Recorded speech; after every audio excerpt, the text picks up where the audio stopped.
Hi everyone, welcome to my channel.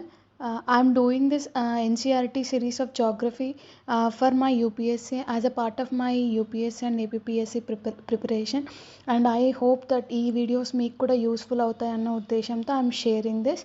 I've already done 2 videos regarding the NCERT geography 7th class first and second chapter. మీరు చూడాలి అనుకుంటే వెళ్ళి చూసి third chapter రండి, so that you will understand better.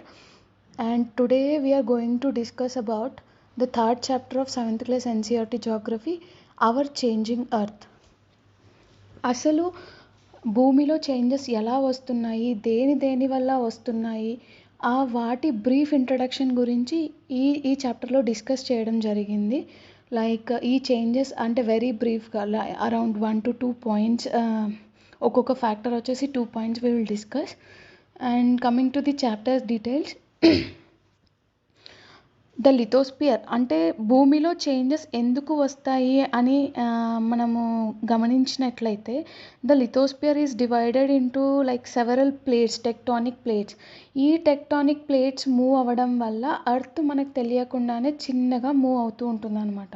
The lithosphere is broken into a number of plates known as the lithospheric plates or tectonic plates, and these plates move around very slowly, just a few millimetres each year because of the movement of the molten magma inside the earth. మనకు లోపల ఎర్త్లో crust, mantle, core అన్న parts ఉంటాయని చెప్పా కదా, వాటి లోపల magma అనే లిక్విడ్ ఫ్లూయిడ్ ఉంటుందన్నమాట. అది ఫ్లో అవ్వడం వల్ల ఈ ఎర్త్ క్రస్ట్లో ఉండే లిథోస్పియరిక్ ప్లేట్స్ అనేవి చాలా వెరీ మైన్యూట్గా మూవ్ అవుతుంటాయి. ఆ ఫోర్సెస్ ఒకవేళ ఎక్కువైనప్పుడు ఈ ప్లేట్స్ ఎక్కువ మూవ్ అవుతే మనకి ఎర్త్లో సడన్ చేంజెస్ కనిపిస్తాయి అన్నమాట. ఈ చేంజెస్ అనేవి 2 ఫ్యాక్టర్స్లా ఉంటాయి. The earth movements are divided on the basis of the forces which cause them. ఆ ప్లేట్స్ మూవ్ అవ్వడానికి 2 కారణాలు ఉంటాయి. అవి బ్రాడ్గా endogenic forces and exogenic forces. Endogenic అంటే the force which acts in the interior of the earth. భూమి లోపల జరిగే మార్పుల వల్ల, ఆ ఫోర్సెస్ వల్ల జరిగే మార్పు వల్ల వచ్చే వాటిని ఎండోజెనిక్ ఫోర్సెస్ అంటాము. అదే ఒకవేళ సర్ఫేస్ ఆఫ్ ద ఎర్త్ మీద జరిగే ఫోర్సెస్ వల్ల ఏమైనా చేంజెస్ వస్తే వాటిని ఎక్సోజెనిక్ ఫోర్సెస్ అంటాము. అవి మనకు అర్థమయ్యే లాంగ్వేజ్లో చెప్పాలంటే భూమి లోపల జరిగేవి, భూమి బయట జరిగేవి అన్నట్టు. మళ్ళీ again there is a classification in endogenetic forces and exogenetic forces. Endogenetic అంటే భూమి లోపల జరిగేవి again broadly classified into 2 types. One is catastrophic అంటే sudden changes, and second one is diastrophic forces అంటే అది మెల్లమెల్లగా జరిగే చేంజెస్ వల్ల భూమిలో చేంజెస్ వస్తాయి అన్నమాట. మనకు అన్నీ తెలిసినవే, మనకు ప్రైమరీగా వి నో చేంజెస్ ఎర్త్క్వేక్ వల్ల కానీ, వాల్కనో వల్ల కానీ, ల్యాండ్ స్లైడ్స్ వల్ల కానీ ఇలా వస్తాయని. బట్ ఈ classification is very important. Catastrophic means it causes sudden changes, diastrophic means it causes slow changes. ఇప్పుడు మనం కెటాస్ట్రోఫిక్ చేంజెస్లో వచ్చే ఒక్కొక్క ఫ్యాక్టర్ గురించి ఒక 2 to 3 points will discuss briefly. Under catastrophic we'll have earthquake, volcano and landslides. Under diastrophic forces we'll have like formation of mountains, building of mountains, like that. Changes అనేవి very స్లోగా జరుగుతాయి. So that is very negligible, like the formation of Himalaya, అది we can neglect it. And coming to the each factor, first we'll discuss about the volcano. The definition of volcano is a volcano is a vent in the earth crust through which molten material erupts suddenly. Earth crust అంటే ఇంకా mantle లోపల నుంచి ఒక chamber లాగా form అయ్యి అక్కడ flow అయ్యే magma లోపల ఎండోజెనెటిక్ ఫోర్సెస్ చేంజెస్ జరగడం వల్ల ఎర్త్ మీదకి ఎరప్ట్ అవ్వడాన్ని వాల్కనిక్ ఎరప్షన్ అంటాము. క్రస్ట్ కింద ఉండే మ్యాంటిల్ లోపల నుంచి మాగ్మా ఫ్లో అవుతుందన్నమాట. త్రూ మ్యాగ్మా ఛాంబర్ అన్న ఒక పార్ట్ ఉంటుంది. ఆ పార్ట్ నుంచి మ్యాగ్మా ఫ్లో అయ్యి భూమి మీదకి వస్తుంది. ఆ భూమి మీదకి వచ్చేటప్పుడు ఆ ప్రెషర్ని తట్టుకోలేక అక్కడ ఉండే భూమి అంతా నల్లగా మారిపోవచ్చు. అలా ఫామ్ అయినది మన డెక్కన్ ప్లాట్యూ. ఆ మ్యాగ్మా ఛాంబర్ అనేది వెంట్ అనే ఒక ప్యాసేజ్ గుండా వస్తుంది. అండ్ క్రాటర్ అనే ఓపెనింగ్ స్టార్టింగ్‌లో ఉంటుంది. వెంట్ అనే ప్యాసేజ్ ద్వారా వచ్చి క్రాటర్ ద్వారా బయటికొస్తుంది. మ్యాగ్మా బయటికి వచ్చినప్పుడు మనకి గ్యాసెస్ అంటే సో మెనీ పాయిజనస్ గ్యాసెస్ కానీ, యాషెస్ కానీ బయటికి రిలీజ్ అవుతాయి. Will have sulphur dioxide, SO2 emissions. And అంతేకాకుండా ఆ టైంలో because of the very high temperature emission we can find even diamonds as well. తర్వాత మ్యాగ్మా ఛాంబర్‌లోంచే ఈ ఫ్లో అంతా జరుగుతూ ఉంటుంది. తర్వాత బయటికి వచ్చి సెటిల్ అయిన పార్టికల్ మెల్లగా కూల్ అయ్యి లావా బయటికి వచ్చి ఫామ్ అయిపోతుంది. దాన్ని మనం బసాల్ట్ రాక్ అంటాము. వాటి గురించి యెస్టర్‌డే వీడియోలోనే మనం డిస్కస్ చేసుకున్నాము టైప్స్ ఆఫ్ ఇగ్నీషియస్ రాక్స్‌లో. నెక్స్ట్ వచ్చేసి earthquake. When the lithospheric plates move, the surface of the earth vibrates. ఈ టెక్టానిక్ ప్లేట్స్ కానీ, లిథోస్పియరిక్ ప్లేట్స్ కానీ మూవ్ అవుతున్నప్పుడు మన ఎర్త్‌లో ఆ సడన్ చేంజెస్ తట్టుకోలేక వైబ్రేషన్స్ వస్తాయన్నమాట. ఈ vibrations can travel all around the earth and these vibrations are called earthquakes. సాధారణంగా స్టేబుల్‌గా ఉండే ఎర్త్‌కి సడన్ మూవ్‌మెంట్స్ కాజ్ అవుతాయన్నమాట. సో, ఈ వైబ్రేషన్స్ అనేవి టోటల్ ఏ ప్లేస్‌లో అయితే టెక్టానిక్ ప్లేట్స్ మూవ్ అయ్యాయో ఆ ప్లేస్‌లో మన ల్యాండ్‌లో చేంజెస్ వస్తాయన్నమాట. ఈ ఫోకస్, ఎపిసెంటర్ అనే టర్మ్స్ వచ్చేసి వెరీ ఇంపార్టెంట్. అరౌండ్ ఒక 2-3 టైమ్స్ ఈ టర్మ్స్ డెఫినిషన్, ఈ టర్మ్స్ అనాలిసిస్ యూపీఎస్సీలో అడిగారు. So, you have to remember the basics. Focus అంటే ఏంటంటే the place in the crust where the movement start is called focus. ఈ టెక్టానిక్ ప్లేట్స్ ఎక్కడైతే ఓవర్లాప్ అయ్యి మూమెంట్ స్టార్ట్ అవుతుందో ఆ ప్లేస్ని ఫోకస్ అంటారు. ఎపిసెంటర్ అంటే exactly parallelly the above surface. The place on the surface above the focus is called the epicenter. మనము పైనుంచి అంటే మనం ఒక లాటరల్ డయాగ్రామ్ చూస్తే focus and epicenter will be parallelly located అనమాట. సో, ఈ vibrations travel outwards from the epicenter నుంచి ఈ వైబ్రేషన్స్ అనేవి ట్రావెల్ చేస్తూ ఉంటాయన్నమాట. Near the epicenter will have the maximum damage and as the vibration passes the effect will decrease. అంటే epicenter దగ్గర ఏ ఏరియా అయితే ఎపిసెంటర్లో లొకేట్ అయిందో ఆ ఏరియాలో will see severe damage. And అలా వచ్చే కొద్దీ దాని ఇంటెన్సిటీ తగ్గడం వల్ల ఎర్త్‌క్వేక్ డ్యామేజ్ కూడా తగ్గుతూ ఉంటుందన్నమాట. Vibrations travels around from the epicentre as waves. Greatest damage is usually closest to the epicenter and the strength of the earthquake decreases away from the center. So, epicentre దగ్గర concentrate అయిన ఏరియాలో మాత్రమే maximum damage జరుగుతుంది. As the vibration passes the damage will be less. And will have types of earthquakes around 3 types. We have P waves, S waves and L waves. P waves are also called as longitudinal waves. S waves are also called as transverse waves. L waves are also called as surface waves. అండ్ ఈ ఎర్త్‌క్వేక్‌ని ఇంటెన్సిటీని measure చేయడానికి will have a machine called seismograph. The magnitude of the earthquake is measured on the Richter scale. ఈ Richter scale మీద around ఒక 5-6 పైన వస్తే అది చాలా వెరీ ఇంటెన్స్ ఎర్త్‌క్వేక్ అని అర్థం. వీ హ్యావ్ సీన్ ద 2002లో గుజరాత్లో వచ్చిన సెసిమోగ్రాఫ్ అరౌండ్ అబోవ్ 6 మెజర్ చేసింది అనుకుంటాను.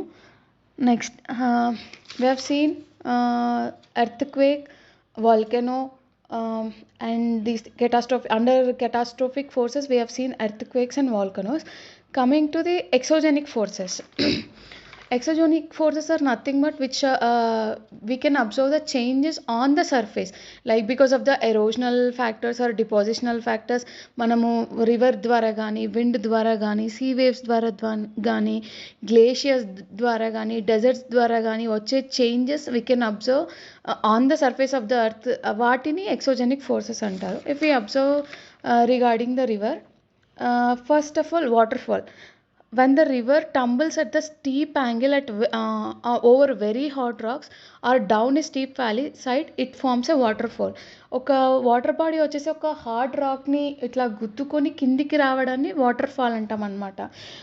If you observe the highest waterfalls in the world, it is a Angel waterfall which is located in Venezuela in South America.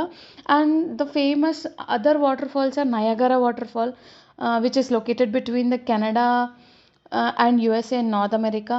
And Victoria Falls is also very famous, which is located in the borders of Zambia and Zimbabwe in Africa.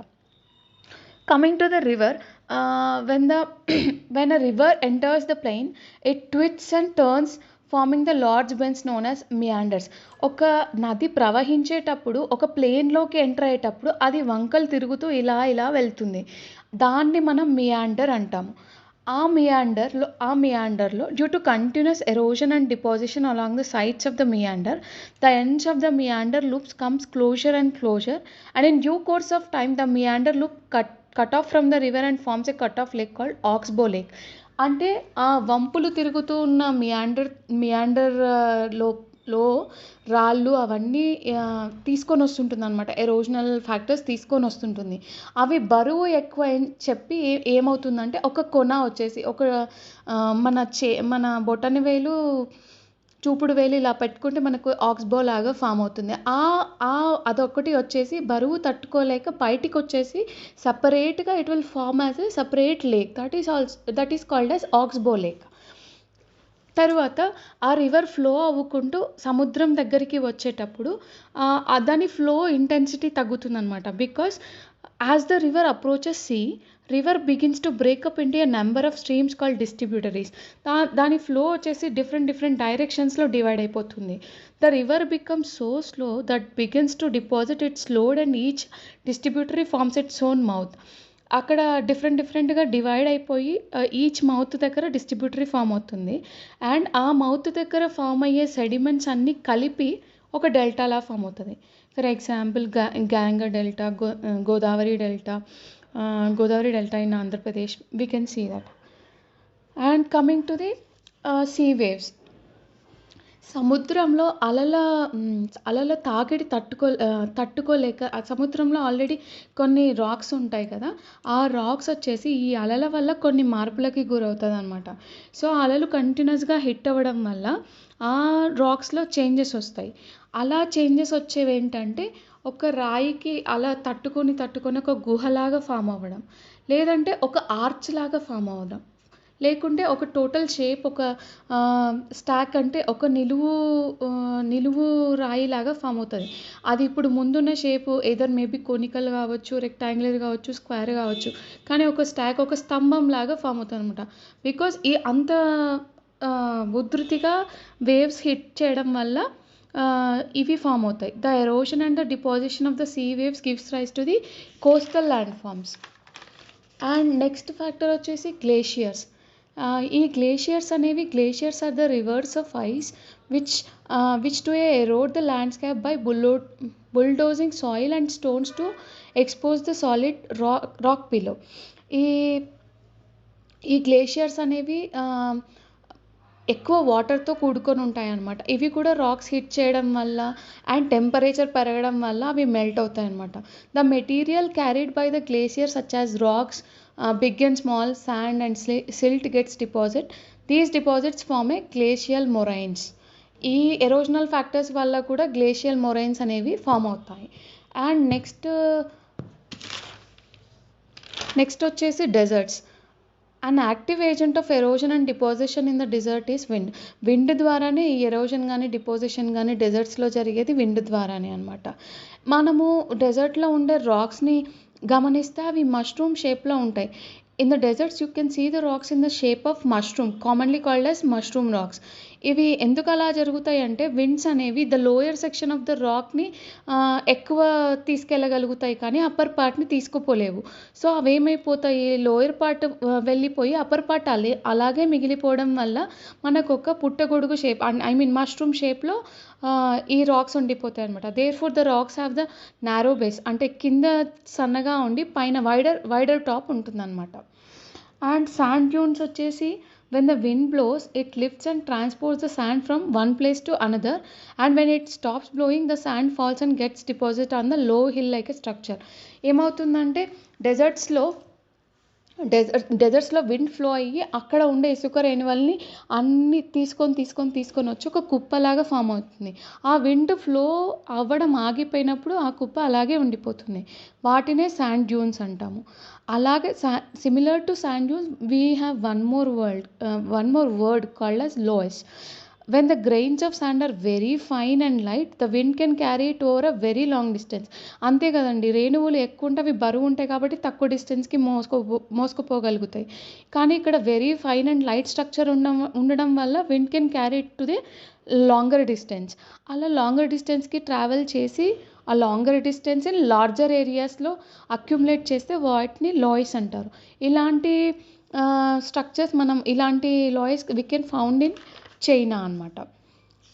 So this is the brief introduction about the causes of changes in the earth. And ఇంకా వీటి గురించి చాలా డీటెయిల్డ్గా study చేయాల్సిన అవసరం ఉంది. But in higher classes will get to know more about this. And I think if you like the content, please like, share and subscribe my channel. Thank you. We'll meet with another video tomorrow. Thank you. Have a nice day.